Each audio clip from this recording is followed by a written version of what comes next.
ما جاء عيسى بالبينات قال قد جئتكم بالحكمة ولأبين لكم. الحمد لله رب العالمين والصلاة والسلام على عبد الله ورسوله نبينا محمد وعلى آله وصحبه أجمعين. Can I just confirm this is definitely the right one, huh? Yeah, okay. So there was an issue that we were asked about at the end of last week's class regarding Jibreel taking the Qur'an from Allah, or did he take the Qur'an from Baytul Izzah? Did he take the Qur'an from the lowest heaven, or did he take the Qur'an from Allah? So I want to read you a statement of Shaykh al-Islam ibn Taymiyyah rahimahullah ta'ala. He said,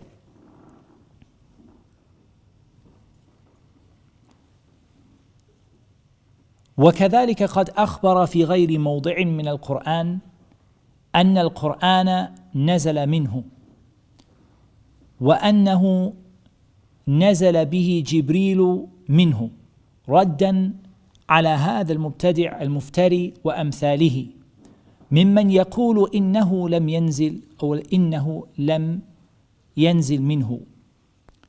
He said, Allah informed us in more than one place of the Qur'an that the Qur'an descended from him and that Jibreel brought it from him. And he said, as a refutation for the innovator who lied against Allah and the likes of them, from those who said that the Qur'an did not descend from Allah. قال تعالى أفغير الله أبتغي حكما وهو الذي أنزل إليكم الكتاب مفصلا. Is it other than Allah that I wish as a judge when He is the one who sent down to you the book? Mufassala. It's all broken into in detail. والذين آتيناهم الكتاب يعلمون أنه منزل من ربك بالحق. And those that we gave the book before, they know for certain that it was sent down from their Lord in truth. And Allah said, قُلْ نَزَّلَهُ رُوحُ الْقُدُسِ مِنْ رَبِّكَ بِالْحَقِّ. Say it was sent down by Jibreel from your Lord in truth. And Jibreel brought it down from your Lord in truth. And the statement of Allah Azza wa Jal, مَنْ كَانَ عَدُوًّا لِجِبْرِيلَ فَإِنَّهُ نَزَّلَهُ عَلَى قَلْبِكَ بِإِذْنِ اللَّهِ. Whoever is an enemy to Jibreel, he sent it down upon your heart by the permission of Allah.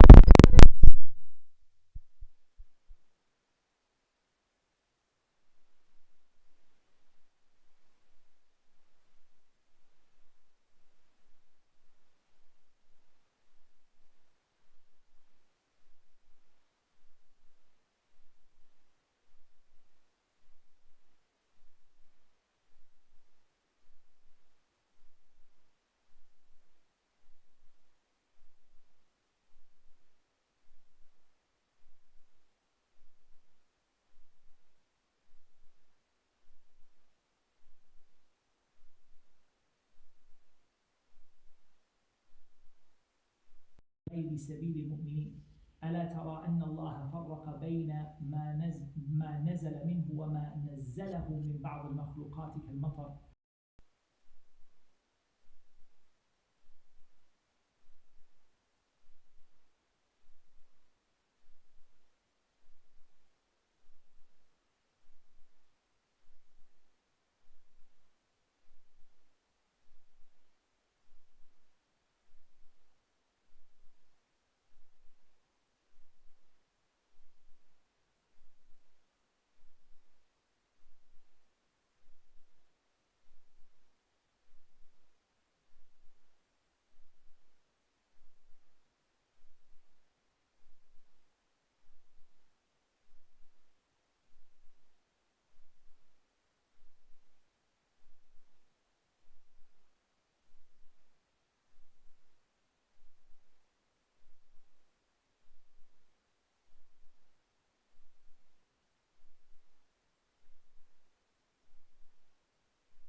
sent down the rain from the sky. Who sent down the rain? Allah. But the rain came from the clouds. That's why Allah said He sent it min as-sama, from the sky. As for the Qur'an, min rabbik, it came from your Lord. Shaykh al-Islam, he said, وَلَوْ كَانَ جِبْرِيلُ أَخَذَ القرآن من اللوح المحفوظ لكان اليهود أكرم على الله من أمة محمد صلى الله عليه وسلم، لأنه قد ثبت بالنقل الصحيح أن الله كتب لموسى التوراة بيده وأنزلها مكتوبة، فيكون بنو إسرائيل قد قرأوا الألواح التي كتبها الله، وأما المسلمون فأخذوه عن محمد صلى الله عليه وسلم، ومحمد أخذه عن جبريل، وجبريل عن اللوح، فيكون بنو إسرائيل بمنزلة جبريل، وتكون منزلة بني إسرائيل أرفع من منزلة محمد صلى الله عليه وسلم على قول هؤلاء الجهمية. He said that if it is the case that Jibreel took the Qur'an from the Lawh al-Mahfuz, the Jews would be more honorable in the sight of Allah than the Muslims, because it's authentically reported that Allah wrote the Torah with His hand and He sent it down written, and it is therefore true that Bani Israel read the Lawh, the tablets that Allah wrote. And as for the Muslims, according to what these people say, the Muslims took it from Muhammad, Muhammad took it from Jibreel, and Jibreel took it from the Lawh al-Mahfuz. And therefore, it would be the case that Bani Israel would be more honorable than the Muslims, and they would be in a higher position than the Muslims, according to what these Jahmiyyah say. Wallahu subhanahu ja'ala min fada'il ummati Muhammadin sallallahu alayhi wa sallam annahu anzala alayhim kitaban, that Allah subhanahu wa ta'ala made from the virtues that Allah Azza wa Jal sent down a book that is tilawatan la kitabatan, it's recited, it was not written. And Allah subhanahu wa ta'ala said in the Qur'an, وَقُرْآنًا فَرَقْنَاهُ لِتَقْرَأَهُ عَلَى النَّاسِ عَلَى مُكْثٍ وَنَزَّلْنَاهُ تَنزِيلًا. A Qur'an that we broke into stages so that you may recite it to the people over time, and we sent it down directly.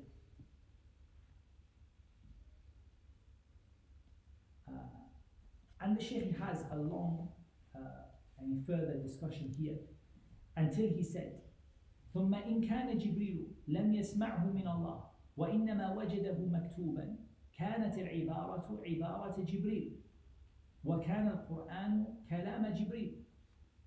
He said, if it was the case that Jibreel found it written down, then it would be Jibreel's statement, not the statement of Allah. And then he said, وَهَذَا خِلَافُ دِينِ الْمُسْلِمِينَ. This goes against the religion of the Muslims. فَإِنِ احْتَجَّ مُحْتَجٌ بِقَوْلِ إِنَّهُ لَقَوْلُ رَسُولٍ كَرِيمٍ ذِي قُوَّةٍ عِنْدَ ذِي الْعَرْشِ مَكِينٍ.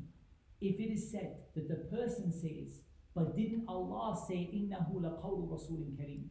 This is the ayah. So now Shaykh al-Islam is replying to the issue we dealt with last lesson in the ayah, إِنَّهُ لَقَوْلُ رَسُولٍ كَرِيمٍ. قِيلَ لَهُ فقد قال في الآية الأخرى إنه لقول رسول كريم وما هو بقول شاعر. فالرسول في هذه الآية محمد صلى الله عليه وسلم، والرسول في الأخرى جبريل، فلو أريد به أن الرسول أحدث عبارته لتناقض الخبران. And this is exactly what we said last week. Exactly what we said last week. That there are two ayahs that say that this Qur'an is the statement of the Rasul. The Rasul in one of them is Jibreel, and the Rasul in the other one is Muhammad sallallahu alayhi wa sallam. So which one of them does it belong to? The answer is it's the speech of Allah. It doesn't belong to Jibreel, nor does it belong to Muhammad. But you see how if you take the statement إِنَّهُ لَقَوْلُ رَسُولٍ كَرِيمٍ, that the Qur'an is the statement of Jibreel, then based on the ayah in Surah Al-Haqqa, you have to also say it's the statement of Muhammad sallallahu alaihi wasallam. And so these two will contradict. فَعُلِمَ أَنَّهُ أَضَافَهُ إِلَيْهِ إِضَافَةَ تَبْلِيغ. But the reason that Allah said qawl here is because this is the one who conveyed it. Jibreel conveyed it, and Muhammad sallallahu alaihi wasallam conveyed it. La idafata ihdath. Not that they were the ones to say for it to be their speech, that they were the ones who brought it in the first place. ولهذا قال لقول رسول ولم يقل ملك ولا نبي. And for that reason, Allah said it is the statement of a Rasul. And this is really precise. Shaykh al-Islam said this is very, very precise. He said, why did Allah say, لَقَوْلُ رَسُولٍ? It is the statement of a messenger. Think about this, carefully. This is the statement of a messenger. He didn't say the statement of a prophet or the statement of an angel. He said the statement of a messenger. Now if you think about this, it's the statement of a messenger. What does a messenger do?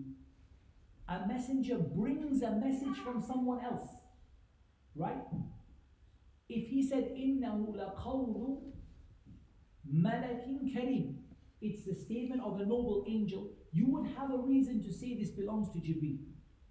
But when he said it's the statement of a messenger, it's clear that Jibreel's statement is conveying what he already heard from Allah subhanahu wa ta'ala. And then he said, وَلَا رَيْبَ أَنَّ الرَّسُولَ بَلَّغَهُ كَمَا قَالَ تَعَالَى يَا أَيُّهَا الرَّسُولُ بَلِّغْ مَا أُنزِلَ إِلَيْكَ مِنْ رَبِّكَ. O messenger, and this is a third evidence, this evidence is very strong. Allah said, O messenger, transmit what you've been given from your Lord. He didn't tell him to bring something from himself. وَمَا يَنْطِقُ عَنِ الْهَوَىٰ إِنْ هُوَ إِلَّا وَحْيٌ يُوحَىٰ. He doesn't speak from his own desire. It's a revelation that's revealed. He didn't tell him, bring something from yourself. He told him, بَلِّغْ. What you were given, pass it on. That's it. What you have been given, you pass it on.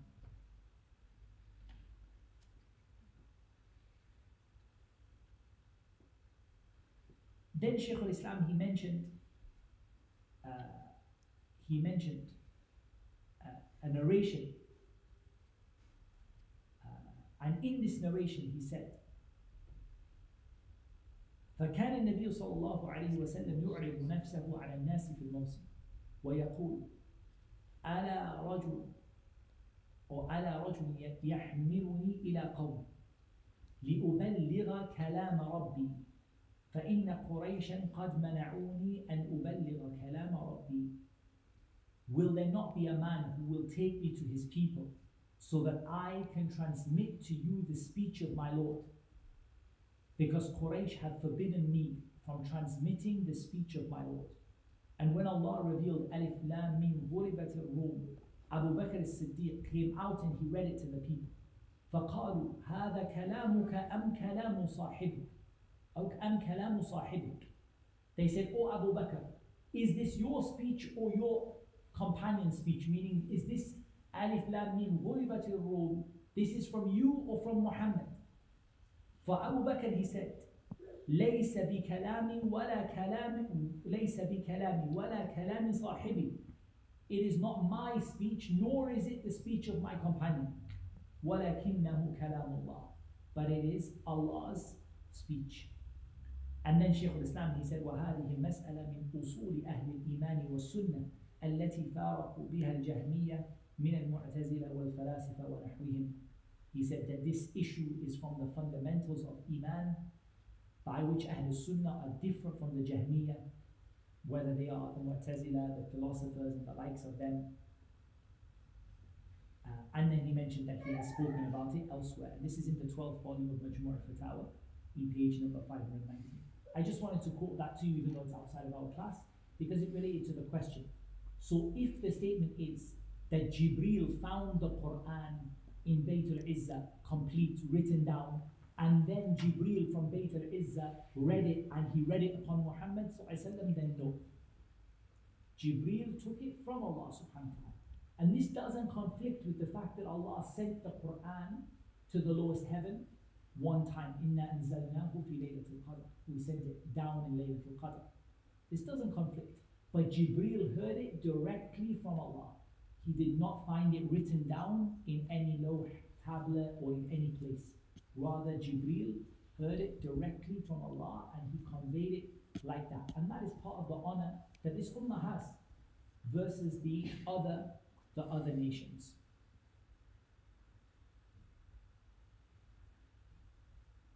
Now let's move on to our lesson, inshallah. We reached the statement of Allah Azza wa Jal, وَمَا هُوَ عَلَى الْغَيْبِ بِضَنِينٍ. So we're at the end of Surah Takwir. Got a few new people in the class today. So we're reaching the end of Surah Takwir, inshallah. To the statement of Allah Azza wa Jal, وَمَا هُوَ عَلَى الْغَيْبِ بِضَنِينٍ. وَمَا هُوَ. Here the huwa is Muhammad sallallahu alayhi wa sallam. Muhammad sallallahu alayhi wa sallam is not towards the ghaib dhanin with a dad, and in another recitation dhanin with a dha. So there's a few things to think about here. First thing is, what's the ghaib in the ayah? The huwa is Muhammad sallallahu alayhi wa sallam. The huwa here is Muhammad sallallahu alayhi wa sallam. What's the ghaib in the ayah? وَمَا هُوَ عَلَى الْغَيْبِ. The ghaib here is the wahy, the revelation. This is the ghaib here. And there isn't, as far as I know, any difference of opinion on this issue. The ghaib here is the Qur'an. But here we have two different ways of reading the Qur'an. And this is really useful for us, because how did we say, we've come across it before, how do we approach when there are two different ways of reciting the Qur'an? From Tafseer point of view, what did we say before? You have two different ways of reciting the Qur'an. Dhanin, dhanin. Two totally different words, totally different meanings.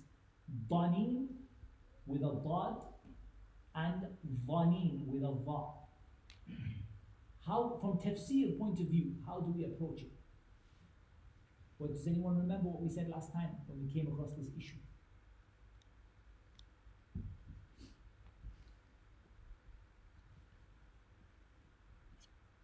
We said we treat it as two ayahs. So it's as though two ayahs are inside of one. Now they won't contradict because they're both from Allah. And the Prophet ﷺ recited both of them. But they will give you different benefits. A different benefit from this qira'ah and a different benefit from this qira'ah. The majority, they read it with a dad, like we read it with a dad, right? وَمَا هُوَ عَلَى الْغَيْبِ بِالضَّانِينَ. However, Ibn Kathir and Abu Amr and Al-Kisai, they read it وَمَا هُوَ عَلَى الْغَيْبِ بِالضَّانِينَ with a dha. So now the question is here, what's the difference between those two words? How do we approach it? We approach it as though it's two ayahs in one. So we give you the tafsir of one and we give you the tafsir of the other, and then we bring them together into just one tafsir. So the word dhani with a dad, it means bakhil, stingy. So can anyone tell me, what do you think? He wasn't stingy about the Qur'an. What does that mean? He wasn't stingy about the Qur'an. The Prophet ﷺ wasn't stingy with the Qur'an. وَمَا هُوَ عَلَى الْغَيْبِ بِضَنِينَ. He wasn't stingy with the Qur'an. He shared it with everybody. He shared it with everyone. And you know, one of the most amazing things is that Allah used the word here, al-ghayb. The Qur'an was in the unseen. Nobody knew it until the Prophet ﷺ read it to the people, right? Nobody knew the Qur'an until it was read to the people. Okay. When it was read to the people, and you have got something which is the most special thing anyone can have. Most people, when they have something special and nobody else knows, they are stingy. You know, they don't want to share it with people. You know, even people with money, they don't want to share. If they have more money than other people, they don't want to give it out to people. People don't come with big bags and say, you take some, you take some. They want to keep it into themselves. The Prophet ﷺ was given something from the ghaib, something nobody else had. And he was given the most valuable thing that anyone can be given. But he shared it with everyone. Everybody who wanted to listen. It wasn't the case that he shared it with the rich and the noble people, the powerful people, and that when the poor people came to ask, he didn't share it with them, or he shared it with his friends, but he didn't share it with his enemies. Rather, he shared it with anybody who came to listen. وَمَا هُوَ عَلَى الْغَيْبِ بِضَنِينٍ. And really, this is a rebuke to Quraysh, that you know, وَمَا صَاحِبُكُمْ بِمَجْنُونٍ. You know this person is not insane. You know this person has shared the unseen, the news of the unseen with you. He hasn't kept it. Can you imagine? Never will the Prophet ﷺ keep it to himself. But can you imagine the power that someone will have to keep wahi to themselves? To know what is going to happen tomorrow from what Allah has told, to know about these victories, but just keep it to yourself. The Prophet ﷺ shared everything. The ayah came, he shared it. He didn't keep anything to himself. And this is part of the rebuke. وَمَا صَاحِبُكُمْ بِمَجْنُونٍ. Your companion is not insane. He's not a mad person. He is sharing the ghaib with you. He's sharing the wahi with you, the Qur'an with you. As soon as it comes down, he shares it with you. وَمَا هُوَ عَلَى الْغَيْبِ بِضَنِينٍ. Okay, what about the recitation of Abu Amr and al-Kisa'i and Ibn Kathir? Dhanin with a dha. So this comes from a dhan, right? Of dhanin with a dha. It comes with the meaning of dhan. What does dhan mean? Guessing, right? Here, dhanin, it means muttaham, someone who is accused of lying. وَمَا صَاحِبُكُمْ بِمَجْنُونٍ وَمَا هُوَ عَلَى الْغَيْبِ بِضَنِينٍ. He is not someone who is being accused of lying. You know that he's not a liar. You never accused him of lying before the revelation, nor can you accuse him of lying after the revelation. He's not lying, he's not guessing, and he's not stingy with the revelation that Allah Azza wa Jal gave him. When we bring these two things together, actually we see that the miracle in this ayah is that Allah closes both doors to him being accused of anything. Because you can only accuse someone from one of two angles. Either the person is lying, or either the person is concealing what they have. And either they are lying, or they are truthful but they are hiding it. They are not telling the whole, they are not sharing everything. So if he is not dhani, he is not lying. لَيْسَ بِكَاذِبٍ لَيْسَ بِمُتَّهَمٍ. He's not lying. And he's not dhani, he's not holding anything back. Then this has to be the truth from Allah subhanahu wa ta'ala. And we've seen here how Allah joins together two meanings in one ayah. And this, wallahi, is part of the benefit of the different qira'at, the different ways of reciting the Qur'an, that we should be aware of. Because if we lose this science and we don't pay attention to it, you lose part of the meaning that Allah Azza wa Jalla revealed. So you need these ways of recitation, even if you don't recite it yourself, but even just to be aware of it. Otherwise, what will happen is you will lose the meanings, the depth of the meaning that is found in the ayah. The depth of the meaning is found when you bring these two qira'at together, dhanin and dhanin.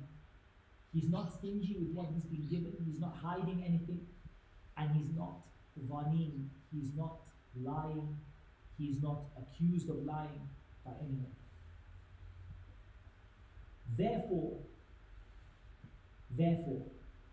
it has to be the case that this Qur'an is revelation from Allah Azza wa Jal, and that is what these people have to come to know.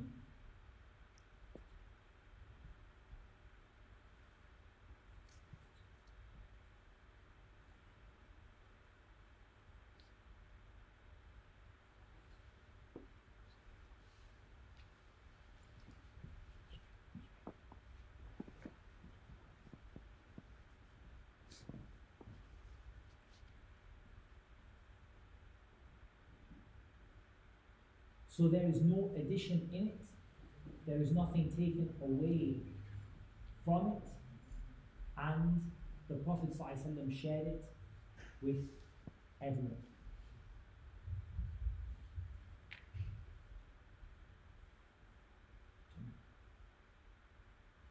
وَمَا هُوَ بِقَوْلِ شَيْطَانِ الرَّجِيمِ. So now Allah has told us that the Prophet ﷺ was not mad. وَمَا صَاحِبُكُمْ بِمَجْنُونٍ وَلَقَدْ رَآهُ بِالْأُفُقِ الْمُبِينِ وَمَا هُوَ عَلَى الْغَيْبِ بِضَنِينٍ. And that he is not stingy with concealing what he's been given, he's sharing it with everyone, and that he is not lying, he hasn't added anything and he hasn't taken anything away. So now Allah subhanahu wa ta'ala adds a third point to this, to emphasize that this Qur'an came from Allah subhanahu wa ta'ala. وَمَا هُوَ بِقَوْلِ شَيْطَانٍ رَجِيمٍ. This is not the statement of a shaitan, which is rajim.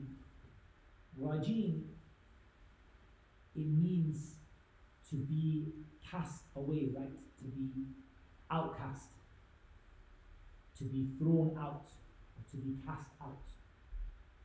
And the shaitan is rajim in every single meaning of the word, right? The shaitan was cast out from Jannah. Allah subhanahu wa ta'ala told him that he has to leave. فَخْرُجْ مِنْهَا, leave from it. Allah told him that he has to be cast out and cast down from it.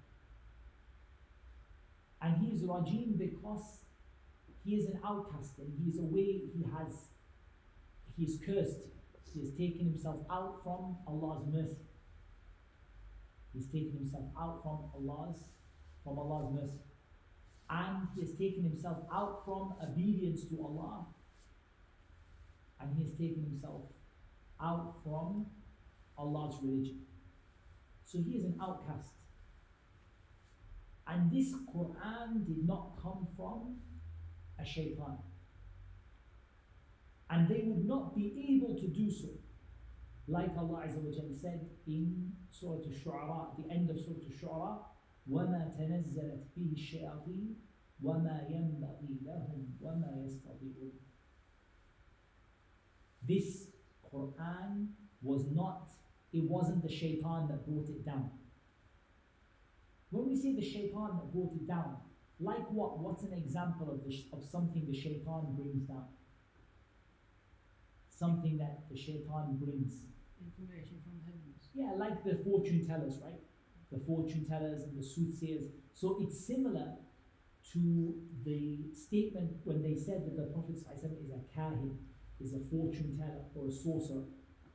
That this is what the shaitan brings, right? The false lies, they mix 100 lies with one truth, which they hear from the heavens. This is what the shaitan brought. As for the Qur'an, it doesn't resemble what the magicians and the fortune tellers brought. The shaitan did not bring it down.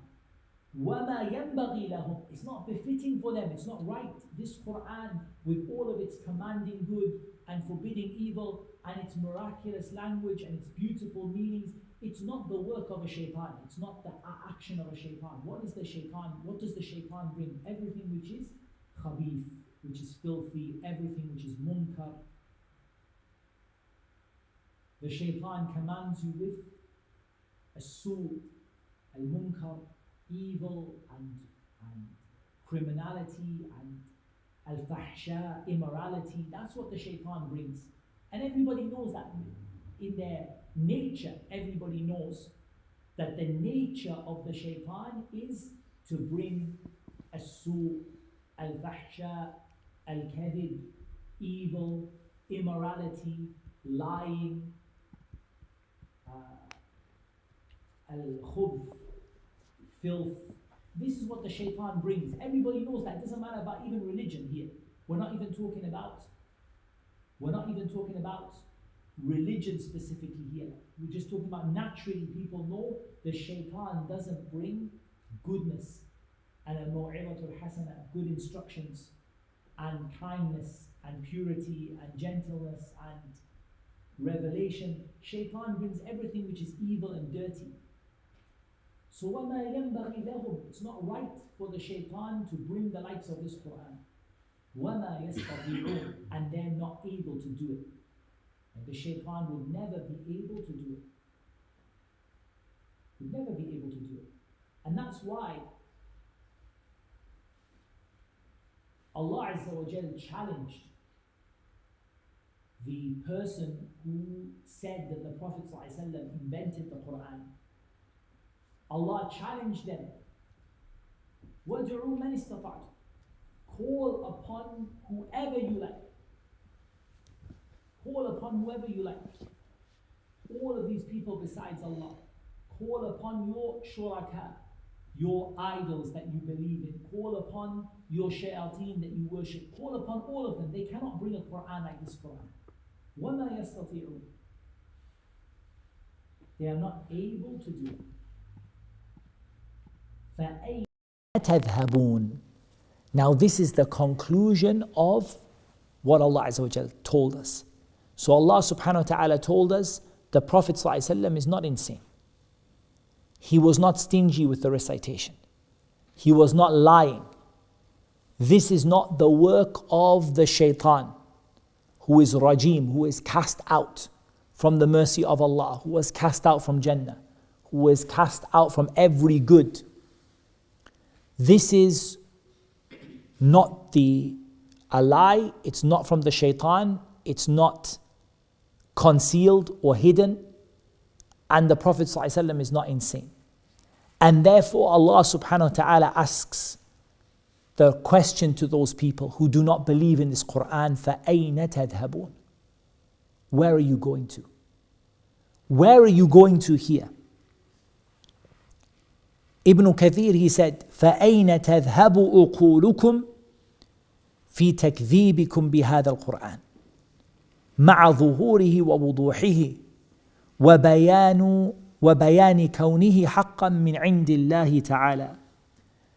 Where is your mind taking you that you deny this Qur'an, and it's so clear that this Qur'an came from Allah, and it's so apparent that this Qur'an came from Allah, and Allah has clearly shown you that this is the truth from Allah. So where is your intellect, where is it going to take you? Where are you going to? Like is narrated in some of the narrations from Abu Bakr as-Siddiq,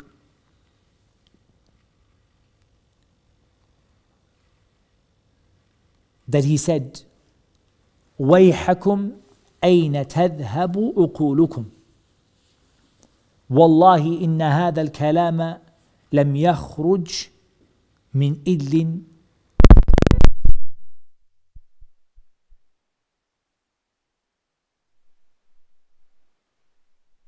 Where is your mind taking? This Qur'an, it didn't come from one of your false things that you worship. Qatada, he said, فَأَيْنَ تَذْهَبُونَ أي عن كتاب الله وعن طاعته. Where are you going instead of the book of Allah and obedience to Allah? What other path are you taking? Some of them said it like this: which path are you going to walk upon other than this path? If you don't walk on this path of Islam and this sirat which Allah has put for you, which path are you going to walk upon? Where are you going to go? فَأَيْنَ تَذْهَبُونَ? Where are you going to go? If you know this Qur'an, and Allah subhanahu wa ta'ala closed every door to saying that this Qur'an, any accusation, إِنَّهُ لَقَوْلُ رَسُولٍ كَرِيمٍ ذِي قُوَّةٍ عِنْدَ ذِي الْعَرْشِ مُطَاعٍ ثَمَّ أَمِينٍ وَمَا صَاحِبُكُمْ بِمَجْنُونٍ وَلَقَدْ رَآهُ بِالْأُفُقِ الْمُبِينِ وَمَا هُوَ عَلَى الْغَيْبِ بِضَنِينٍ وَمَا هُوَ بِقَوْلِ شَيْطَانٍ رَجِيمٍ. After all of that proof, فَأَيْنَ تَذْهَبُونَ? Now where are you going to go? If you don't take this sirat, this path, and you don't take this Qur'an, which path are you going to take? Where is that path going to take you? فَمَاذَا بَعْدَ الْحَقِّ إِلَّا الضَّلَالُ. What is there after the truth except for misguidance? إِنْ هُوَ إِلَّا ذِكْرٌ لِلْعَالَمِينَ. It is nothing more than a reminder for the alameen, for all of the worlds.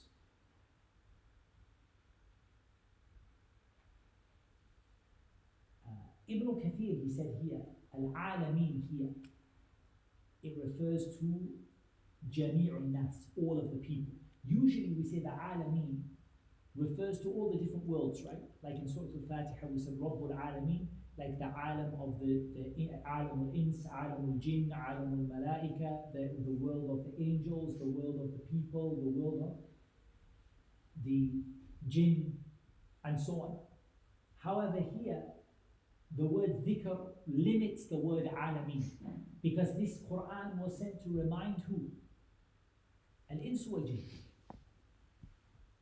Mankind and the jinn. They are the ones who the Qur'an was sent to remind them. And Allah knows best. That's what Ibn Kathir he said. لِمَنْ شَاءَ مِنْكُمْ أَن يَسْتَقِيمُ أي مَنْ أَرَادَ الْهِدَايَةَ فَعَلَيْهِ بِهَذَا الْقُرْآنِ. Whoever wants to be guided, let him take this Qur'an. This Qur'an is a reminder for everybody. For whoever among you wants to have istiqamah, and yastaqim. Okay, before we get to this topic of istiqamah, because it's a big topic.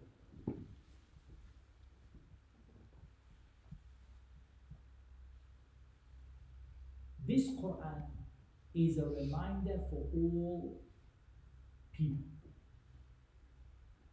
But who is the one that this Qur'an is going to benefit? Out of the alameen, out of all the people, who is going to benefit from this Qur'an? Who is going to benefit is لِمَنْ شَاءَ مِنْكُمْ أَنْ يَسْتَقِيمُ. The one among you who wants to have istiqamah. Now the word istiqamah, yastaqim, and mustaqim in Arabic, it means al-istiwa wal-i'tidal. It means to stand up straight. To stand up and be straight. That's what the word means. Al-istiwa wal-i'tidal. To stand up and be straight. That's what it means in Arabic. But what about what it means in the Sharia, in Islam? There are many definitions of istiqamah in Islam. Many definitions. In fact, all, if I'm not mistaken, each one of the Khulafa al-Rashideen gave a definition of istiqamah. Each one of them gave a definition of istiqamah. Abu Bakr had a definition, Umar had a definition, certainly Ali radiallahu anh had a definition, if I'm not mistaken, Uthman had a definition, but I don't recall it by memory what his definition was. But all of the meanings of istiqamah revolve around luzum as-sirat al-mustaqim. Sticking to Allah's straight path, staying firm upon Allah's straight path, being within the limits set by Allah, doing what Allah commanded you and keeping away from what Allah forbade you from.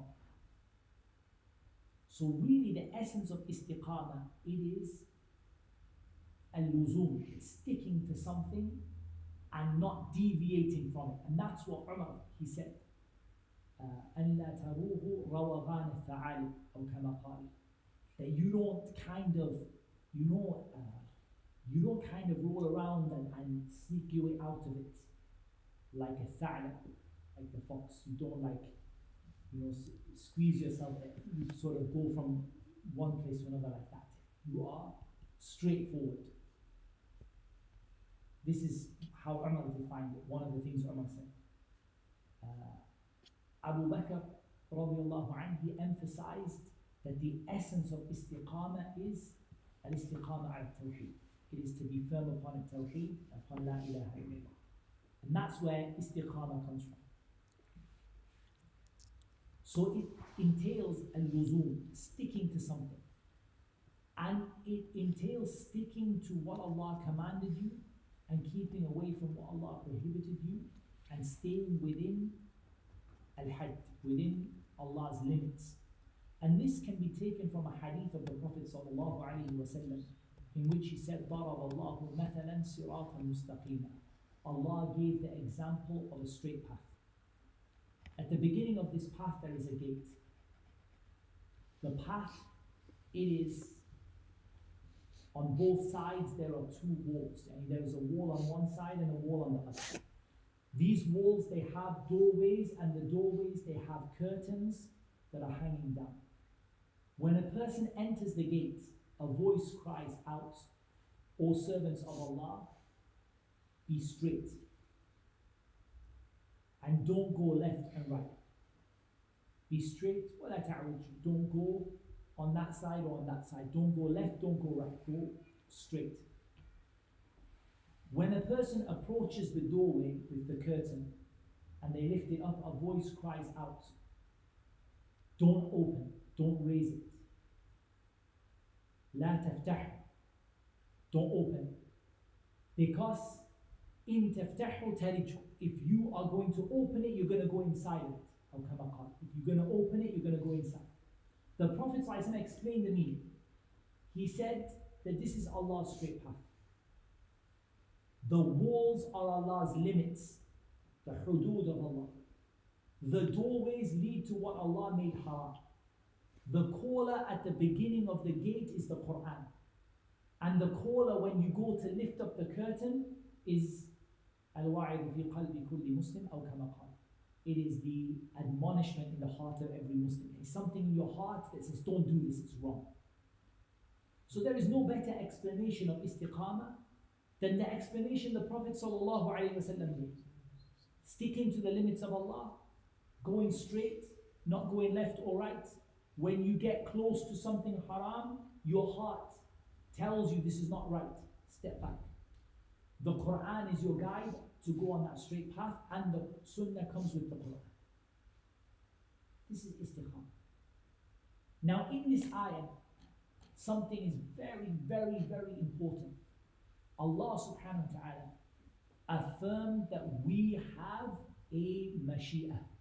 We have a will. لِمَنْ شَاءَ مِنْكُمْ. That you as a human being have a will. You have a choice.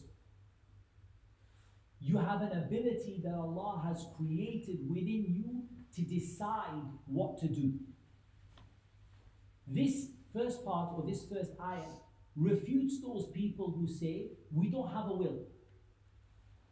From the Jabariyah and the likes of them, who said, you don't have a choice. You are just a puppet, you are just basically someone is moving your arms and legs and you don't have a choice what you do. So this is not true, because Allah said, لِمَنْ شَاءَ مِنْكُمْ. The one of you who wants to do it, if you have your will is to do it. Now the problem is, if we don't have a further limit for this, or some more information, maybe a person would say, okay, I have a will, I can do whatever I want. If I want to go to Jannah, okay, I'm going to go to Jannah. If I want to have this happen, it will happen. If I want to be religious, okay, I'm going to be religious, like that. Is that true? No. Because Allah said, وَمَا تَشَاءُونَ إِلَّا إِن يَشَاءَ اللَّهُ رَبُّ الْعَالَمِينَ. Your will, your mashi'ah, your choice, you will not be able to do it unless Allah wills it. Lord of worlds. So now there are two mashi'ah, two wills. Okay? Two wills. There is your will and Allah's will. You have a will. You have a will. You have an ability that Allah has created within you to make choices about what you want to do. I want to be good, I don't want to be good. I want to be from the people who come to the masjid, I don't want to be from the people who come to the masjid. You have a choice, but you cannot carry out that choice without Allah's will. So if I will something, I choose something for myself, and Allah doesn't help me and doesn't choose it for me and doesn't will it for me, I will not be able to do it, even though I willed it. And if I don't will something, I say, I'm never going to do this. I will never be from the people who ... But Allah wills it to happen to me, it's going to happen to me.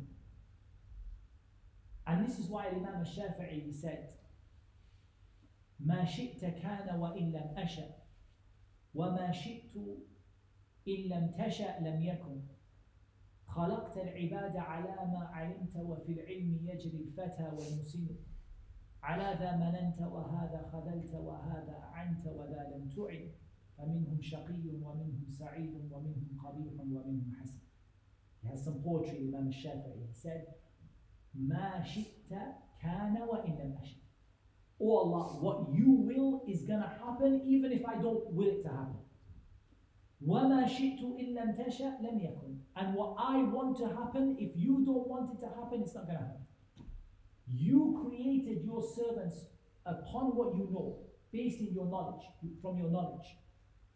And in your knowledge, the young and the old go. You cannot escape the knowledge of Allah. You can't escape Allah's knowledge of what will happen. This one you helped. This one you blessed. This one you disgraced. This one you helped and this one you didn't. So among them are the wretched and among them are the eternally happy and among them are the ugly and among them are the beautiful. That's what he said. I mean, all of this is from Allah's will. So if we understood, okay, I have a will. No, I have a choice. Allah will only take me to account for my choices. Allah will not take me to account for someone else's choices. Allah will only take me to account for my choices, my decisions. But I cannot exercise my decision without Allah's help. So what does this benefit me? It benefits me two very important things. The first thing it benefits me is it benefits me that I need Allah.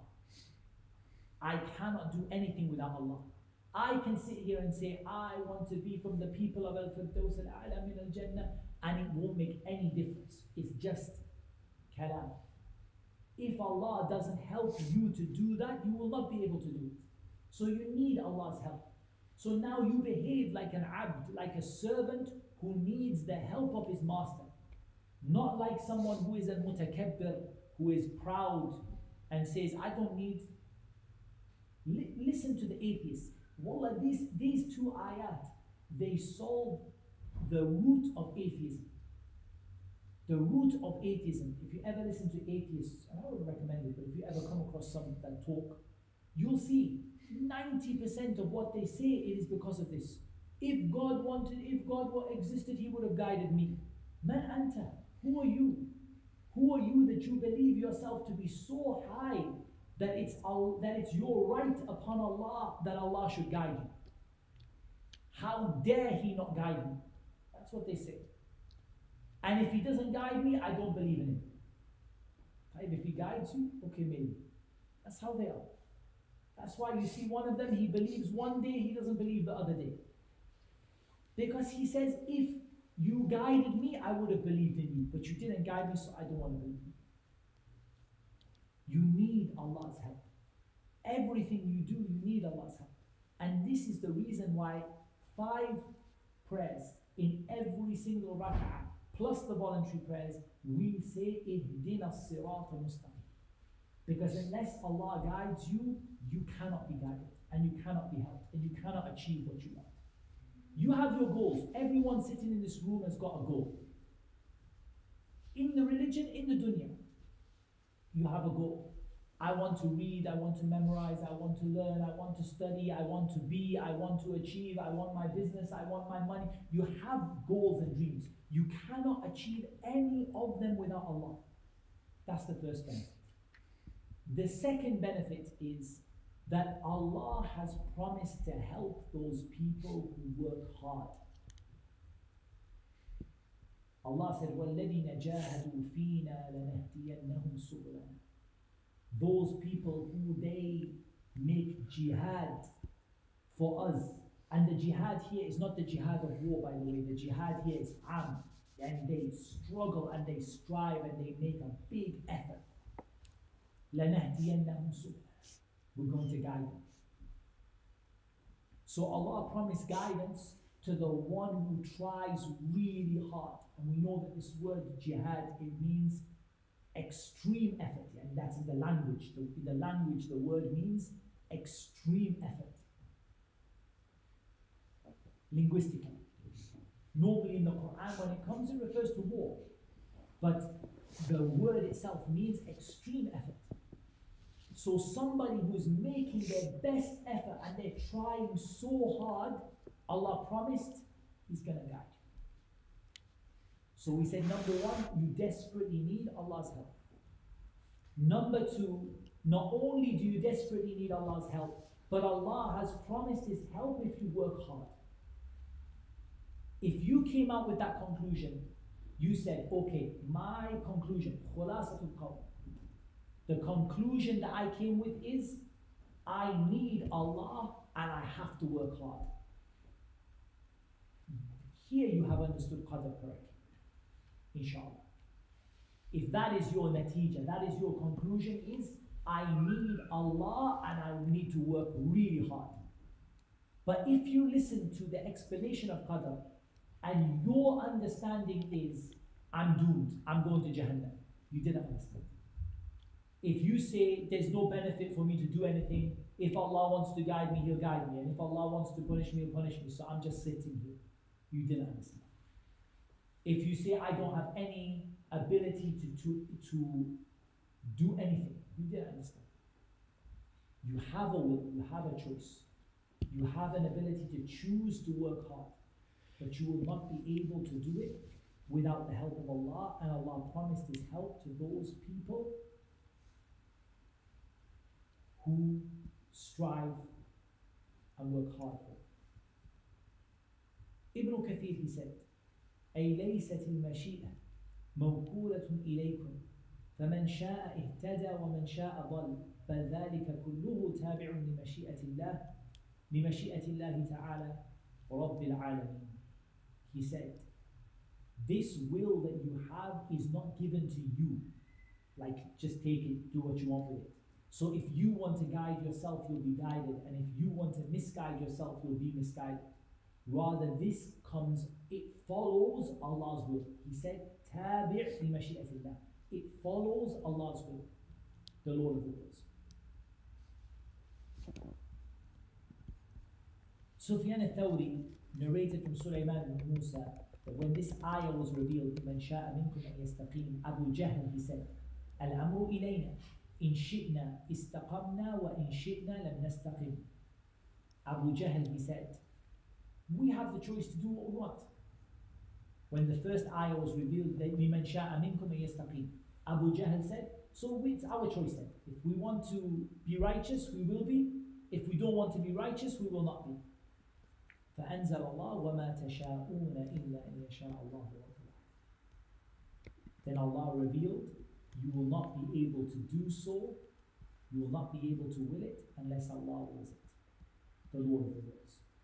So we said the first one is a refutation of which group? The Jabariyah, who said that you have no control over anything and you are just a puppet in the wind. And the second one is a refutation of the Qadariyah, who said that Allah does not control what happens. So the first group, they said, you don't have any control. And the second group, they said, Allah doesn't have any control. And both of them are wrong. You have a control, but your control is under the control of Allah. You cannot do anything without Allah's help. You have a will, but your will is within the will of Allah subhanahu wa ta'ala and under the will of Allah subhanahu wa ta'ala. I think we have some time to read briefly. Let's see.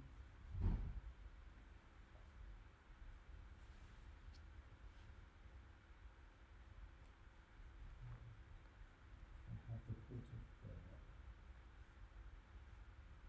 Ibn Qayyim.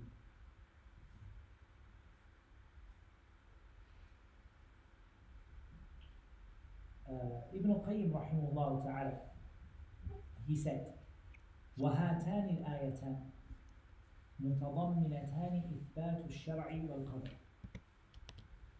والأسباب والمسببات وفعل العبد واستناده إلى فعل الرب ولكل منهما عبودية مختصة بها فعبودية الآية الأولى الاجتهاد واستفراغ الوسع والاختيار والسعي وعبودية الثانية الاستعانة بالله والتوكل عليه واللجوء إليه واستنزال التوفيق والعون منه والعلم أن العبد لا يمكن أن يشاء ولا يفعل حتى يجعله الله كذلك. Ibn Qayyim said these two ayat, they both contain affirming the Sharia and the Qadr, the causes and the one who and those that cause them, the actions of the servant and the fact that those actions come back to the will of Allah Azza wa Jalla. And Ibn Qayyim, he said, each ayah has its own acts of worship associated with it. The acts of worship associated with the first ayah is, what did Ibn Qayyim say? The first ayah, لِمَنْ شَاءَ مِنْكُمْ أَنْ يَسْتَقِيمُ. What are the acts of worship coming from this ayah? Al-ijtihad, working hard.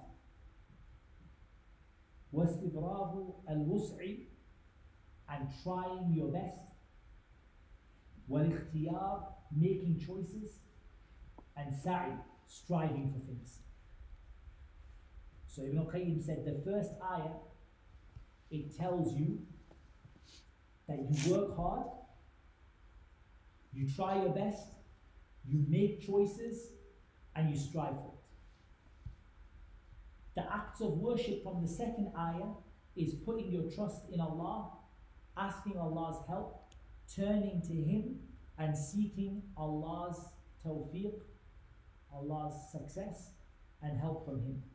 And realizing that you cannot do anything until Allah makes you able to do it. He said, وَقَوْلُهُ رَبُّ الْعَالَمِينَ ينتظم ذلك كله ويتضمنه فمن عطل أحد الأمرين فقد جحد كمال الربوبية وعطلها وبالله التوفيق. Ibn Qayyim, he spoke about why does Allah end the ayah with the words Rabbul Alameen. He said, this word Rabbul Alameen, it covers everything from that. Whoever denies one of these two things, i.e. whoever denies that you should work hard and you have a choice, or whoever denies that your will is dependent upon Allah, whoever denies has denied Allah's rububiyyah, the completeness of Allah's rububiyyah, Allah's lordship, and has denied it and cancelled it out. So Allah concluded with the words Rabbul Alameen because this is what these two ayat tell us. That because Allah is Rabbul Alameen, yes, Allah Azza wa Jal has decreed that you should have a will, and Allah has asked you to work and strive and make choices. But at the same time, your choices don't go outside of what Allah subhanahu wa ta'ala wills, and you need Allah's help. And therefore, this term Rabbul Alameen and this name of Allah, this name is, from this name we can take these two things. And whoever denies one of them has denied part of the meaning of Allah's name, Ar-Rabb or Rabbul Alameen. And that was what Ibn Qayyim, he said, rahimahullah ta'ala.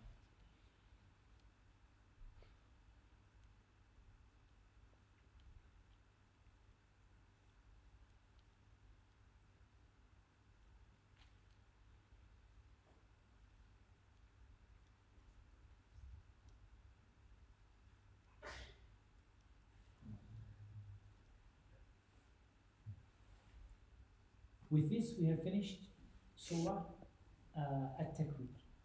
And inshaAllah ta'ala, next week, we continue on. We have reached Abasa, inshaAllah. and we'll be continuing inshallah at the same time after Salat al-Maghrib. So, do we have any questions from what we've covered so far on any other topic, inshallah? While we're waiting for the questions from, you have a question from there? What is the wisdom behind the ayah here in which they are being told the Prophet ﷺ is not stingy? The people already knew he's not stingy, so why is he told that he's not stingy in the Qur'an? The reason, so the question is, why did Allah emphasize that the Prophet ﷺ is not stingy? They already knew this. It's true they knew this, and they already knew also that he was truthful. And they also already knew that he was not insane. But this is from a complete to seal the argument. Does that make sense? So if you bring, it's not this, and it's not this, and it's not this, and it's not this, therefore it must be the truth from Allah. And it's a way of sealing the argument. And also it's a rebuke to them that they said things about the Prophet ﷺ that they themselves didn't believe. Does that make sense? They said things that they didn't believe. Like they said that he was majnoon, but they didn't believe that. They said he was a kahin, but they didn't believe that. They said things about him that they wanted to make the people run away, but it wasn't the essence of what they really believed. And they were saying such things in order to make the people scared and make the people run away. I have a question on this point, not in the context of this ayah, but generally. Is hiding, being dhaneen, also sinful as lying? Sometimes it may be hard to speak all the truth. A person may technically not lie, but conceal something to avoid greater harm. It's a very good question. Is it permissible to conceal some of the truth in order to prevent a greater harm? Yes, in some circumstances it is. We have it in the hadith of Mu'adh ibn Jabal radiyallahu anhu, when the Prophet ﷺ told him of the right of Allah over people and the right of the people over Allah. And he said at the end of the hadith, أَفَلَا أُبَشِّرُ النَّاسِ, and the Prophet ﷺ said, لَا تُبَشِّرْهُمْ فَيَتَّكِذُ, don't tell the people about this because they will come to rely upon it instead of working hard. They're just going to become lazy and rely upon it. So when there is a benefit in concealing some of the truth, there is no harm in it, inshallah. There is a benefit in concealing some of the truth sometimes. But that should not be taken as a license for someone to conceal the truth, because the more you conceal the truth, the more problematic it is. Generally, especially in our da'wah, we are not people who conceal the truth. Especially in the things which are, and we take that from the Prophet ﷺ. You can take it from the ayah, وَمَا هُوَ عَلَى الْغَيْبِ بِضَنِينَ. We're not people in our aqeedah, in what we believe, in what we hold to be true from Allah and His Messenger. We don't, sallallahu alayhi wa sallam. We don't hide it from people. We don't conceal it like the Prophet ﷺ didn't conceal it. But there may be specific things that it is helpful at times. Not every hikmah dictates that not every single thing that you speak about. Because that's not hikmah, right? Hikmah is knowing when to speak and when to be silent. And from this is the statement of Allah Azza wa Jalla, وَلَكِنْ كُونُوا رَبَّانِيِّينَ. Be Rabbaniyun. Be people who nurture your students upon the small issues before the big ones. And you take your students in levels. You don't give them everything in one go. So there are some types of knowledge that it can be permissible to conceal sometimes for a period of time. But generally speaking, in the fundamentals of the religion, we don't conceal. وَمَا هُوَ عَلَى الْغَيْبِ بِضَنِينَ. Do we have any questions from the brothers here? We have a nice number of brothers here today, inshallah. We hope bi'idhnillahi ta'ala will continue. It's nice to have it. The classes always feels nicer when we have a nice number of people, inshallah. If you have any questions, we can answer them. Otherwise, we're going to stop because it's getting close towards the time for Isha. Okay, that's what Allah Azza wa Jalla made it easy for me to mention. Allah knows best. Wassalatu wassalam ala nabiyyina Muhammad wa ala alihi wa sahbihi.